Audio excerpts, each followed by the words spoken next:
What is up? I'm Ryan Weisse, and this is Club Fantasy's Stream of the Week for NFL Week 4. Just a quick rundown of what I do here. I give you my top 5 stream candidates at quarterback, tight end, and defense. All 15 of these guys were available in more than 50% of Yahoo leagues as of Wednesday morning when waivers have run. Last week, out of my 15, I only hit on 5. Definitely not my best week. 2 quarterbacks, 2 defenses, 1 tight end. Tight end continues to be a thorn in my side.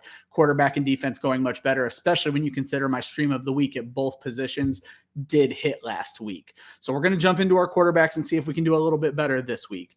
Number 5 is Jameis Winston taking on the New York Giants. It's been a rough couple of weeks for Jameis since that great opening week. I'm not expecting 5 touchdowns again, but I do think he can bounce back against the Giants defense that hasn't been that great and allowed some points to Taylor Heinke last week.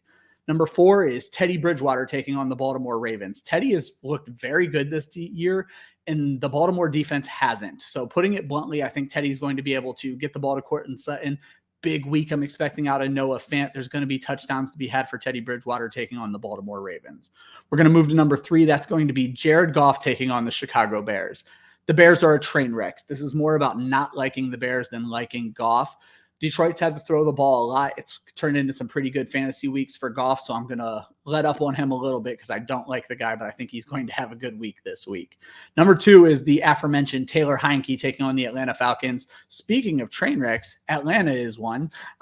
Daniel Jones had a pretty good week against Atlanta last week, and I think Heinke could actually one-up that. I'm expecting a big week from Logan Thomas, Terry McLaurin, and thus I think Taylor Heinke is going to bounce back for you. My number 1 guy is the same guy I had last week, Sam Darnold, taking on the Dallas Cowboys. I have no idea how Sam Darnold is available in more than 70% of fantasy leagues. He's looked good. Even without Christian McCaffrey, I think they're going to be fine. DJ Moore looks uncoverable. I think that's going to be a great connection. Even with the loss of Dan Arnold, I'm not worried about Sam Darnold. I think this is going to be an offense that's going to have to keep up with the Dallas Cowboys, and it's going to in turn be another big week for Sam Darnold. We're going to jump over to tight end. My number 5 guy is Max Williams from Arizona taking on the Los Angeles Rams. The Rams have not been good against the tight end, and Williams has been seeing a lot of targets in a very pass-heavy offense. This should be another high-scoring game and another 6 to 7 targets heading Max Williams' way. If he finds the end zone, you're going to be happy you have him, which is basically the running theme for all of my stream of the week tight ends. Number 4 is Jared Cook taking on the Las Vegas Raiders. Jared Cook is just a guy. There's no ifs, ands, or buts about it. He needs to score a touchdown. This is a game where I think it could happen.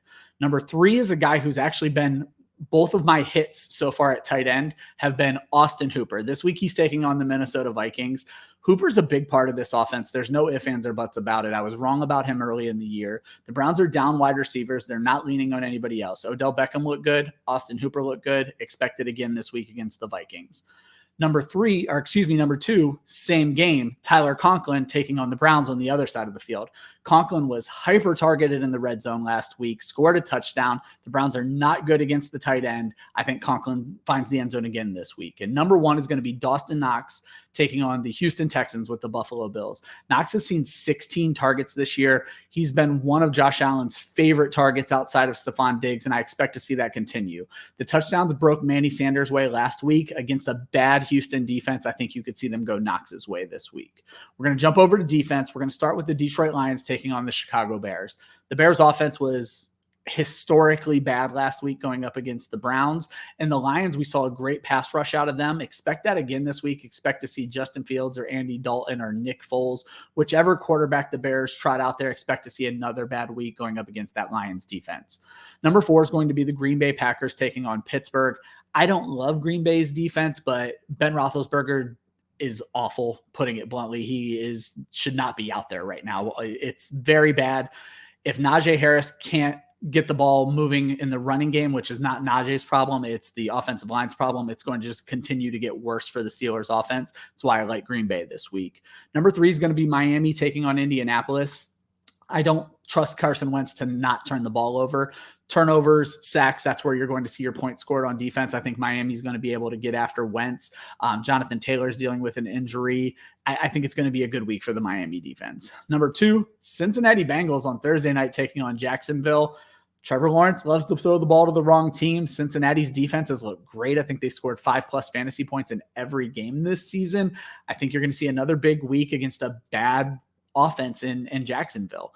And then finally, number one, going back to a previous game, Indianapolis taking on Miami. As much as I don't think Carson Wentz is going to be able to get a lot done, I think Jacoby Brissett's going to be able to get even less done. Indy's defense is good at stopping a lot of the things that Miami's offense is good at doing. I think it's going to be a very low, slow game. I don't think you're going to see a lot of points scored. I think you're going to see sacks, turnovers, and I wouldn't be surprised to see a touchdown out of the Indy defense, which is why they are my stream of the week for week 4. So that's it. Good luck this week. Make sure you hit subscribe if you like this video. If you didn't like the video, hit my DMs. Tell me what I can do better next time. Check the link in the description. I'll have our promo up for Thrive Fantasy with a couple ways to get you some money there. And stay tuned to our channel. It'll be a lot easier if you hit subscribe. We'll have our DFS show, DFS and Chill, hosted by yours truly, later on tonight. Good luck in week 4.